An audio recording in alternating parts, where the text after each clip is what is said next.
So this wraps up week 4 and the complete Poshiriment experiment. I just listed and relisted this week. I didn't follow, I didn't share others, and I didn't share my own closet. So I'm going to recap all of the weeks and what happened. Let's talk about gaining followers. So if you are just looking at gaining followers, it's very obvious to me that you are going to get the most followers back by going out there and following all you can. There are so many different ways to gain followers. You can target follow, you can follow new followers, you can find someone who has a huge listing of followers and go in and click all of their blue buttons. I did manage to get followers by doing all of the other items, but overall, if your goal is to get followers, then go crazy and start following the most you can. What I found was I did not get as many followers when I found new followers. Those new followers are just trying to figure things out and don't even understand quite how to follow back yet. So in my opinion, when I followed active followers, those that were all sharing in the closet and those that were underneath and following other people's closets, they followed me back. If you are just starting out in Posh, one thing that I do recommend, there are plenty of follow games out there, follow groups.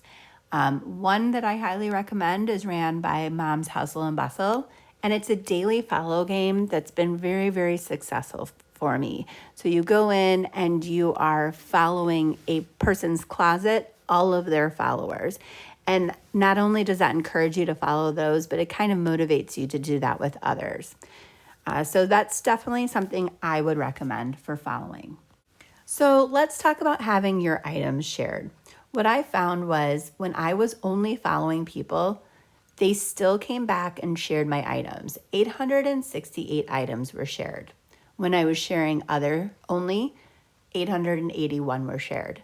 Those first 2 weeks, one of the things I noticed is that when people were sharing my closet items, they mostly chose from the top 20 items at the top of my closet. So that's reminding me is that the first glimpse that people see in your closet, those first 20 items that they're seeing are super important. That is what they're going to think of your closet at the first glance. If they like what they see and it matches their interests, then hopefully they'll scroll down. So something to keep in mind when you're setting up your closet. The third week when I shared my own, the numbers dropped. I only had 560 shares back.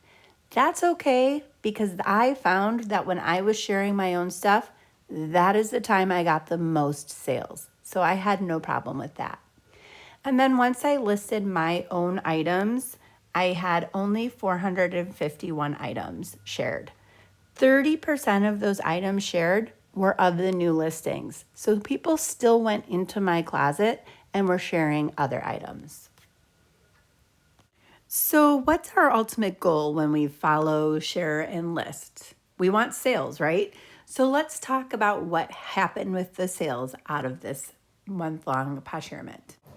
So for weeks 1 and 2, when I followed other people only and only shared others' closets, I had 0 sale. That was a whole 2 weeks with no sales, which was absolutely not the norm for me. That has not happened to me since the very, very beginning of when I first started at Poshmark and I was starting off. However, that third week, which was absolutely a crazy busy week, in general, it was a slower week for me on Posh. When I shared my own items, just sharing my own items, that completely kicked off sales. As you notice here, I had 3 sales that week. The following week was also the 4th week was also a very busy time in my life with teaching. And then unfortunately, I had to put one of our 3 dogs to sleep. So I literally did nothing on Posh for one of the nights. But those other days, I did list my items. And even though things were slow with me on Poshmark, I still managed to trigger 2 sales, which is proof that both sharing your own items and listing are important. Now, I'm not saying that we need to kick following and sharing others to the curb at all. I think it's super important and what I to find that balance. And what I truly wanted to do was, as a full-time teacher and a part-time posher, I wanted to prioritize. I had an idea what would happen when I did these different things, but I really wanted to see it for myself. And what that has done is now when things are busy, maybe it's not a full week and it's just a day, I know that I'm going to, if I have the choice to only do certain things, I'm going to prioritize. I am going to share my closet and definitely make it a habit to list. I also think it's very, very valuable to do all four of those things layered when you have that time. Again, there are so many different factors that weigh into your closet. And there are so many different things that I plan to Poshiriment to figure out or kind of get a handle on. When is the best time to list? When is the best time to share items? And there's many other different ideas out there. I definitely would love for you to comment down below any questions that you have about this Poshiriment, the month-long Poshiriment. Definitely follow, click on the bell because I have a couple other Posh-iriments that I have gone through and I'm currently recording about. And again, I hope this was insightful. Do keep in mind that I am a full-time teacher and very part-time posher. Although on my breaks, I flip that around and I'm a full-time posher. So I hope you enjoyed it. Once again, thanks for your time.